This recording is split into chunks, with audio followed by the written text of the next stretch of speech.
इसमें जो नोट्स मैंने पढ़ाए हुए हैं उसी में से एक क्वेश्चन आपका 1 नंबर का, ठीक है, आपको लिखना है। वंशागत एवं संक्रामक रोग में अंतर एक एक वाक्य में लिखिए। यूपी बोर्ड 8 और 7 में प्रश्न आया हुआ है। वंशागत या इनको कहते हैं आनुवंशिक रोग, ठीक है। अब वंशागत रोग या जन्मजात रोग या ऐसी कहेंगे आनुवंशिक रोग, ठीक है। ऐसे भी क्वेश्चन आ सकता है, आनुवंशिक रोग क्या है, जन्मजात रोग क्या है या वंशागत रोग, तीनों एक ही नाम है। अब वंशागत रोग में कैसे होते हैं मैं पीछे भी आपको बता चुकी हूँ। ये वंशागत रोग जो आपके होंगे वो आपके कैसे होंगे, ये जो किसी को परिवार में है तो वो माता पिता दादा दादी किसी से भी बच्चों में ट्रांसफर होते हैं, उनको हम कहते हैं वंशागत रोग। अब वंशागत रोग देखो, जन्मजात रोग या वंशागत, ये आपको पिछले वीडियो में बता चुकी हूँ, ठीक है। जीनी परिवर्तन का, गुणसूत्रीय असमानताओं का, वातावरणीय कारकों के द्वारा, यही आपको यहाँ पे देखना है। वंशागत रोग या जन्मजात रोग यह जीन या गुणसूत्र में विकृति के कारण उत्पन्न होते हैं तथा एक पीढ़ी से दूसरी पीढ़ी में वंशागत होते हैं। उन रोगों में हीमोफीलिया, दात्र कोष का अरक्तता और डाउन सिंड्रोम। हीमोफीलिया मैंने बताया था आनुवंशिक रोग है। इसमें किसी व्यक्ति को जब चोट लग जाती है तो उसमें रुधिर का थक्का नहीं जमता है और फैक्टर 8 जो होता है वो एब्सेंट होता है और ऐसे व्यक्तियों में लगातार रक्त स्त्राव के कारण ये इनकी मृत्यु भी हो सकती है, ठीक है। और कैसा रोग है, आनुवंशिक रोग है।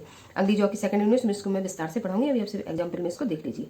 दात्र कोष का अरक्तता, इसका दूसरा नाम है सिकल सेल एनीमिया। इसमें शॉर्ट नोट करने के लिए आता है सिकल सेल एनीमिया क्या है। इसमें जो आपके रुधिराणु होती हैं, रेड ब्लड सेल्स होती हैं, वो कैसी सिकुड़कर, ठीक है, ये सिकुड़ जाती हैं जिससे जो रुधिर होता है व्यक्ति के बॉडी में नहीं बनता है। ऐसे रोग को हम कहते हैं दात्र कोष का अरक्तता।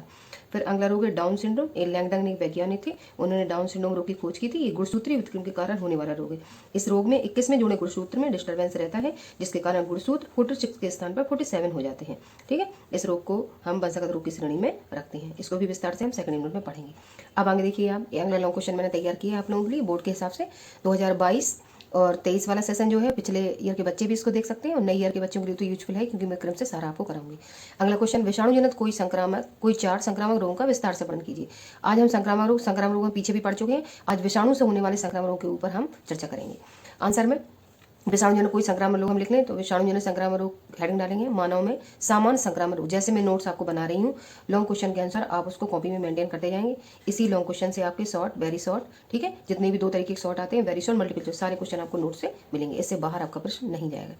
मानव में सामान्य संक्रामक रोग में अनेक सूक्ष्मजीव में कौन कौन से, इतने सूक्ष्मजीव जो इनको हम नग्न आंखों से नहीं देख सकते हैं बिना माइक्रोस्कोप की सहायता से, ठीक है। ऐसे सूक्ष्मजीव कौन कौन से हैं, जीवाणु, बैक्टीरिया, विषाणु, वायरस, कवक, फंगाई, प्रोटोजोआ और कृमि, कीड़े आदि प्रमुख रूप से शामिल हैं। मानव में संक्रामक रोग उत्पन्न करते हैं ये जीवाणु के द्वारा होने वाले रोग, विषाणु के द्वारा होने वाले रोग, कवक के द्वारा होने वाले रोग, प्रोटोजोआ के द्वारा होने वाले रोग और कृमि के द्वारा होने वाले रोग। ये आपको 5 लॉन्ग क्वेश्चन इस लेसन में पढ़ने हैं, ठीक है। पूरा लेसन इसी पे बेस्ड है। रोग कारक सूक्ष्मजीव को हम क्या कहते हैं, रोगजनक कहा जाता है। ये क्वेश्चन आपका आ चुका है पीछे भी, आप कहते हो ये वह जीव जो पौधों में जंतु में रोग उत्पन्न करते हैं क्या कहलाते हैं, तो उनको क्या कहते हैं, रोगजनक। तो यही परिभाषा आई। कभी कभी क्वेश्चन आ जाता है कि रोगजनक क्या है, टिप्पणी लिखो, तो आप हेडिंग डाल के रोगजनक, इंग्लिश में कहते हैं इसको पैथोजन, डाल के आप लिख सकते हो। ये रोग कारक सूक्ष्मजीव जो रोगजनक होते हैं, ठीक है, उनको रोगजनक कहा जाता है, या रोग उत्पन्न करते हैं उनको रोगजनक कहा जाता है।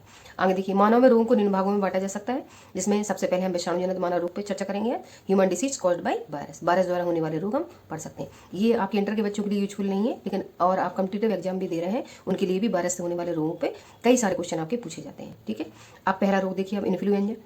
इन्फ्लुएंजा किसके कारण होता है, आर्थोमिक्स जो विषाणु है उसके माध्यम से फैलता है। इन्फ्लुएंजा में क्या होता है, ये जुकाम होता है, ठीक है, बलगम के माध्यम से, श्वास के माध्यम से इसके जो बिंदुक होते हैं वो किसी दूसरे व्यक्ति के श्वास माध्यम से ट्रांसफर हो जाते हैं, उस व्यक्ति को इन्फ्लुएंजा हो जाता है। अगला साधारण जुकाम, इनके बारे में हम अगले वीडियो में विस्तार से चर्चा करेंगे। अभी आप सब देखिए कि विषाणुजनित मानव रोग कौन कौन से होते हैं। साधारण जुकाम जो कॉमन कोल्ड हो जाता है और 5-6 दिन में ठीक हो जाता है, वो साधारण जुकाम की श्रेणी में आता है। ये किसके कारण होता है, राइनो विषाणु या कोरोना विषाणु, ठीक है, इनके माध्यम से साधारण जुकाम फैलता है। आपको पता है जब जुकाम होता है तो कब कभी देखे, ठीक है, ठंड भी लग सकती है और साधारण बुखार भी हो सकता है, 100 डिग्री तक बुखार आ सकता है, सिर दर्द हो सकता है, ठीक है। तो ये जुकाम में आपके जोड़ में दर्द हो सकता है, ठीक है, बहुत सारे ये लक्षण आपको दिखाई दे। विस्तार से चर्चा हम आगे करेंगे। हेपेटाइटिस विषाणु हेपेटाइटिस के द्वारा होता है, इसको महामारी पीलिया भी कहते हैं। अब हेपेटाइटिस आपकी कई प्रकार की होती है, hepatitis A, hepatitis B, hepatitis C, hepatitis D और हेपेटाइटिस ई।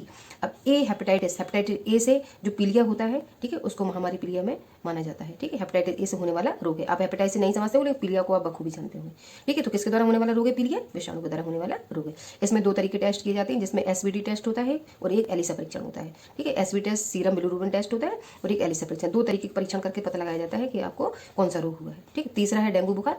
डेंगू बुखार आपका डेंगू विषाणु के कारण होता है, ठीक है। एक प्रजाति होती है मच्छर की, एंडीज इजिप्टाई।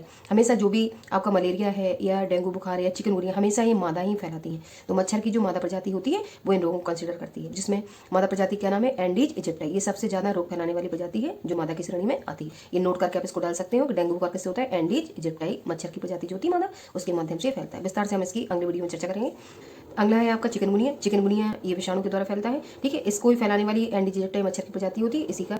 इसको रोग को भी ये ले जाने का कार्य कौन करती है? एंडीज इजिप्टाई मच्छर की प्रजाति, ठीक है। तो ये विषाणु द्वारा होने वाले रोग हैं जो हमने अभी देखे। रेबीज या हाइड्रोफोबिया, ठीक है, ये रेबडो विषाणु कारण होता है। रेबीज या फिर कुत्ते काटने से, बंदर काटने से, बिल्ली काटने से रेबीज रोग हो जाता है। इसी का दूसरा नाम है हाइड्रोफोबिया। हाइड्रो का मतलब होता है जल, फोबिया का मतलब होता है डरना। ऐसा रोग जिसमें व्यक्ति जल को पीने से या जल के पास जाने से डरता है। अगर कुत्ते को भी हाइड्रोफोबिया होता है या रेबीज होता है तो कुत्ता भी पानी को पीना छोड़ देता है और वो जल को देखकर डरता है। और ऐसे ही कुत्ते के काटने से जो व्यक्ति इस रोग से संक्रमित होगा वो भी जल को देखकर डरेगा। तो इस रोग का नाम है रेबीज या हाइड्रोफोबिया, ठीक है। इसका जो वायरस होता है कुत्ते की लार, बिल्ली की, या जो बिल्ली होती है उसकी लार में होता है, कुत्ते की लार में होता है, बंदर की लार में इसका विषाणु होता है पाया जाता है। कौन सा विषाणु है? रेबडो विषाणु, ठीक है। विस्तार से चर्चा हम अगली वीडियो में करेंगे। स्वाइन फ्लू, ठीक है, ये स्वाइन फ्लू H1N1 विषाणु के कारण फैलता है और ये जो सुअर होते हैं उनके श्वास नली में रहता है। जब वो बलगम या छींकते हैं तो उनके माध्यम से जो बिंदु हवाकण में विस्तृत हो जाते हैं और उन बिंदुओं को श्वास नली के माध्यम से मनुष्य ग्रहण करता है तो मनुष्य में भी स्वाइन फ्लू हो जाता है, ठीक है। इसके लिए एक दवा होती है टेमी फ्लू, ठीक है, उसका यूज करके या रेलेंजर दवाई का यूज करके हम स्वाइन फ्लू से बचाव कर सकते हैं। आपने ये विषाणु से होने वाले रोग देखे, इनके बारे में हम विस्तार से चर्चा करेंगे क्योंकि किसी भी एक रोग के बारे में या दो रोगों के बारे में लिखने के